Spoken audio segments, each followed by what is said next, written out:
Hello बच्चों, कैसे हो आप लोग? अच्छे होंगे। तो बेटा आज मैं आपके लिए लेकर के आई हूँ मैथिली शरण गुप्त जी का चैप्टर पंचवटी। ठीक है, तो आज मैं आपको पढ़ाऊंगी 9th क्लास के लिए पंचवटी। तो देखते हैं बेटा। चारु चंद्र की चंचल किरणें खिल रही हैं जल थल में। क्या कह रहे हैं यहाँ पे गुप्त जी? चारु चंद्र की चंचल किरणें खिल रही हैं जल थल में। स्वच्छ चांदनी बिछी हुई है, स्वच्छ चांदनी बिछी हुई है अवन और अंबर तल में, अवन और अंबर तल में। पुलक प्रकट करती है धरती, पुलक प्रकट करती है धरती। हरित तृणों की नोकों से मानो झूम रहे हैं तरुभी, मानो झूम रहे हैं तरुभी। मंद पवन के झोंकों से मानो झूम रहे हैं तरुभी, मंद पवन के झोंकों से। अब बेटा इसका हम अर्थ देखते हैं। इसका संदर्भ क्या लिखेंगे? इसका संदर्भ लिखेंगे प्रस्तुत पद्यांश हमारी पाठ्यपुस्तक हिंदी के काव्यखंड से लिया गया है, जो पंचवटी नामक शीर्षक से उद्धृत है और इसके रचयिता मैथिली शरण गुप्त जी हैं। ठीक है, ये इसका संदर्भ हो जाएगा। और इसका प्रसंग क्या लिखोगे?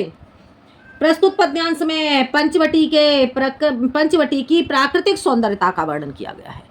क्या बताया गया है यहाँ पे? प्रस्तुत पद्यांश में पंचवटी की प्राकृतिक सौंदर्यता का वर्णन किया गया है। ठीक है, तो अब देखते हैं इसका अर्थ। चारु चंद्र की चंचल किरणें खेल रही हैं जल थल में। क्या कह रहे हैं यहाँ पे गुप्त जी? चारु चंद्र, चारु चंद्र यानी कि चारु का अर्थ हो गया सुंदर, चंद्र का अर्थ हो गया चंद्रमा, की चंचल किरणें, चंचल चंचल कहेंगे जो अत्यधिक तीव्रता के साथ। ठीक है, तो चंचल किरणें खेल रही हैं, खेलना, क्रीड़ा करना, जल यानी कि जल में, और थल कहेंगे पृथ्वी पर। ठीक है, तो अर्थ क्या हो गया इसमें? सुंदर चंद्रमा की किरणें जल और थल पर खेल रही हैं, यानी कि पृथ्वी तल और जल पर खेल रही हैं। आ गया समझ में? चंद्रमा की सुंदर किरणें वे पृथ्वी तल और जल में खेल रही हैं।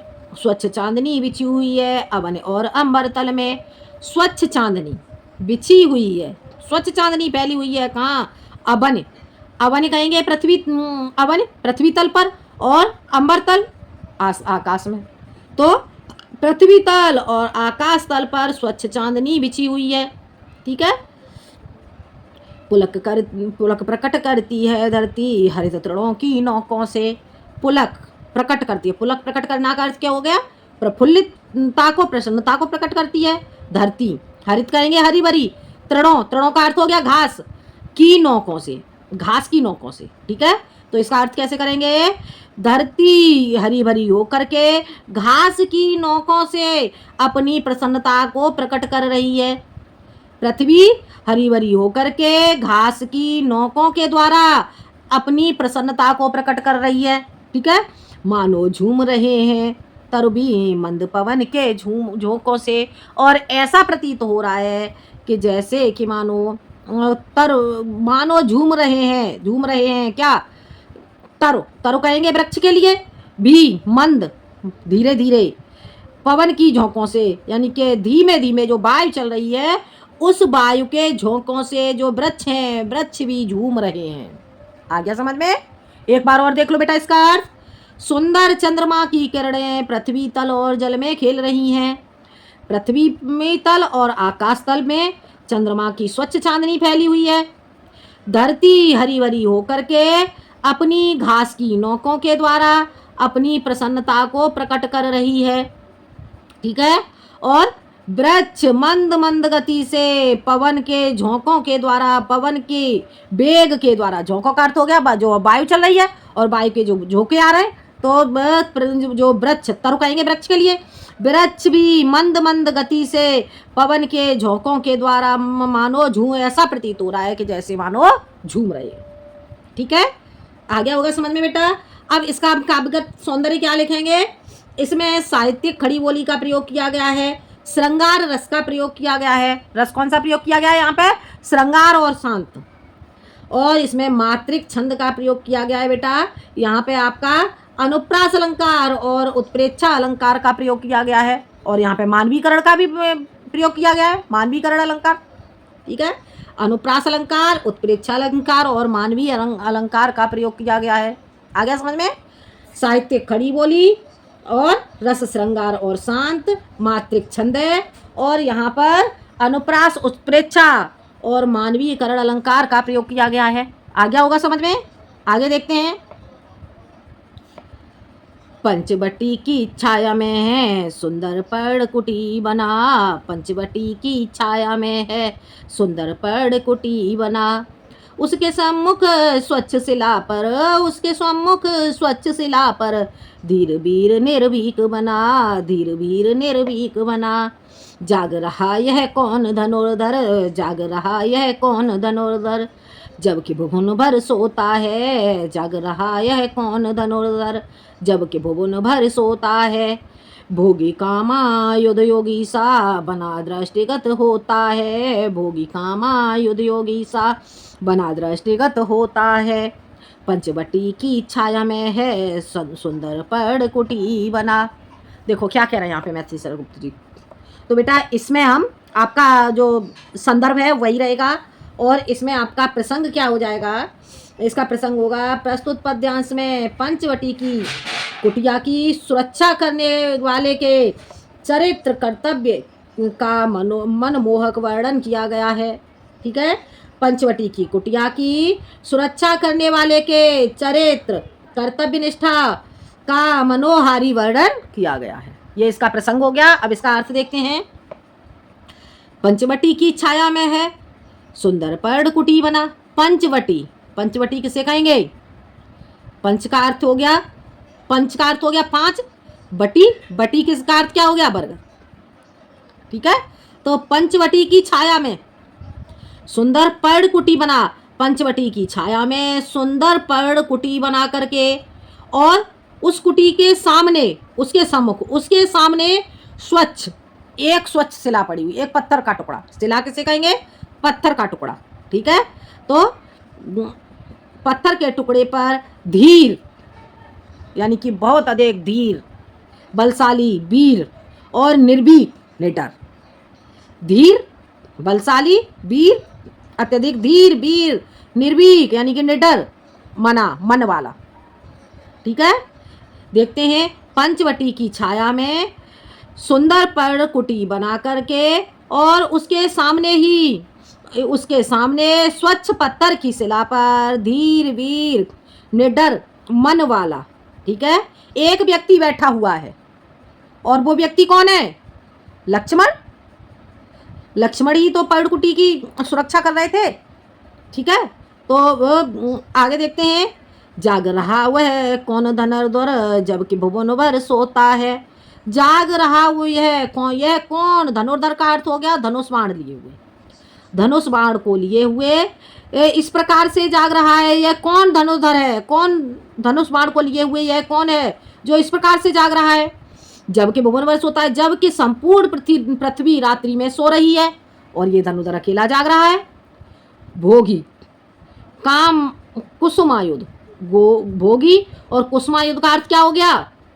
कुसुमायुध, कुसुमायुध कौन हो गए? कामदेव। कामदेव को कुसुमायुध क्यों कहा जाता है? क्योंकि उन्हें जो ब्रह्मा जी हैं उन्होंने क्या दिया था?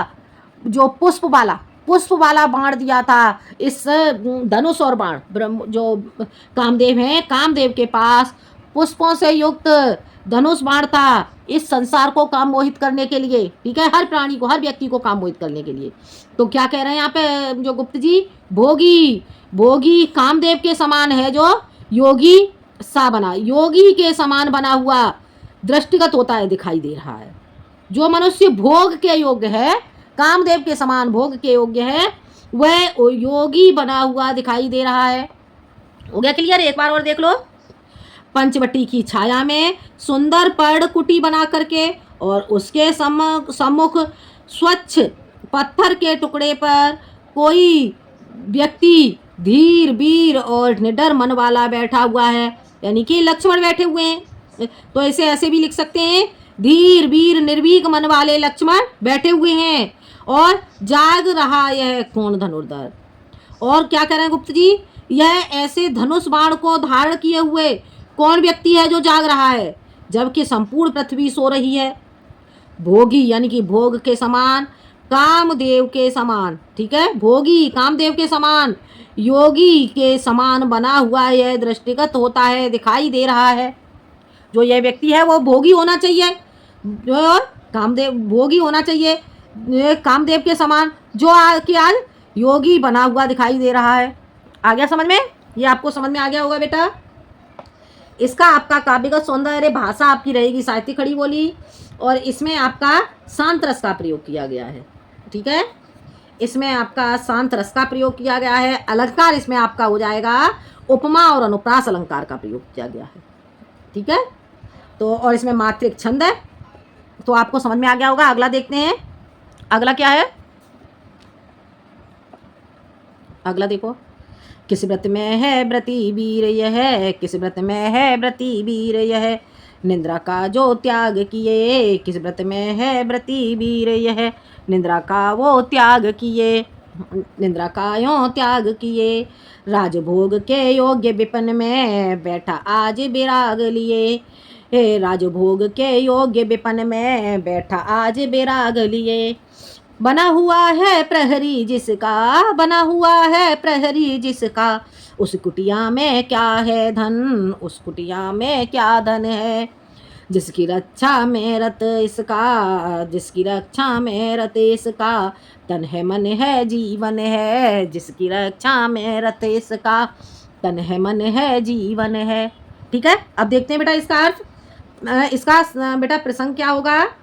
प्रस्तुत पद्यांश में श्री राम सीता के पंचवटी की कुटिया में पंचवटी की कुटिया में सोने व लक्ष्मण की कर्तव्य निष्ठा का वर्णन किया गया है, ठीक है। क्या लिखेंगे इसका प्रसंग। प्रस्तुत पद्यांश में मैथिली शरण गुप्त जी के द्वारा श्री रामचंद्र जी और सीता के सोने, ठीक है, और लक्ष्मण की कर्तव्यनिष्ठता का वर्णन किया गया है। देखते हैं, किस व्रत में है व्रती वीर यह, निद्रा का यों त्याग किए। किस व्रत में है, यानी कि जो लक्ष्मण है, लक्ष्मण के लिए यहाँ पे गुप्त जी कह रहे हैं कि किस व्रत में है व्रती, यह व्रत को धारण करने वाला, वीर, यह वीर, यह निद्रा का, यह जो व्यक्ति है वो किस व्रत को लिए हुए है, जो कि वीर, अत्यधिक वीर और निद्रा का त्याग किए हुए है। इतना वीर है ये व्यक्ति जो कि निद्रा का भी त्याग किए हुए है। यह किस प्रकार का व्रत लिए हुए है, ठीक है। राजभोग के योग्य विपिन में बैठा आज वैराग लिए। जो व्यक्ति कैसा है, राजभोग के योग्य है, और वह आज विपिन, विपिन किसे कहेंगे, जंगल में, ठीक है, जो बगीचे में विपिन में बैठा आज विराग लिए, बैरागी बन करके बैठा हुआ है। जो व्यक्ति राजयोग के, राज के और का भोग भोगने योग्य है, वह आज कहाँ, बगीचे में बैरागी बना हुआ बैठा है, बना हुआ है प्रहरी जिसका, और वह जिस व्यक्ति जिसका प्रहरी बना हुआ है उस कुटी में क्या धन है। वह जिसका प्रहरी बना हुआ है, जिसकी वो रक्षा कर रहा है, सुरक्षा कर रहा है, वह कि ऐसी किस सुरक्षा कर रहा है, जिसका वो प्रहरी बना हुआ है, जिसकी वो सुरक्षा कर रहा है, उसकी कुटी में ऐसा क्या धन है जिसके लिए ये रात्रि में भी जाग रहा है, ठीक है। जिसकी रक्षा में रत, और जिसकी रक्षा के लिए यह इतना रत है कि उसके लिए इसका तन मन और जीवन जिसने अर्पण कर रखा है। समझ में आ गया। गुप्त जी कह रहे हैं कि इस व्यक्ति का इस कुटी में ऐसा क्या धन है कि जिसकी सुरक्षा के लिए इसने अपना तन मन और जीवन, संपूर्ण जीवन लगा रखा है। आ गया समझ में। एक बार और देखो, किस व्रत में है व्रती वीर यह, निद्रा का यों त्याग किए। गुप्त जी कह रहे हैं कि जो यह वीर व्यक्ति है, यह किस व्रत को धारण किए हुए है और जो कि निद्रा का भी त्याग किए हुए है।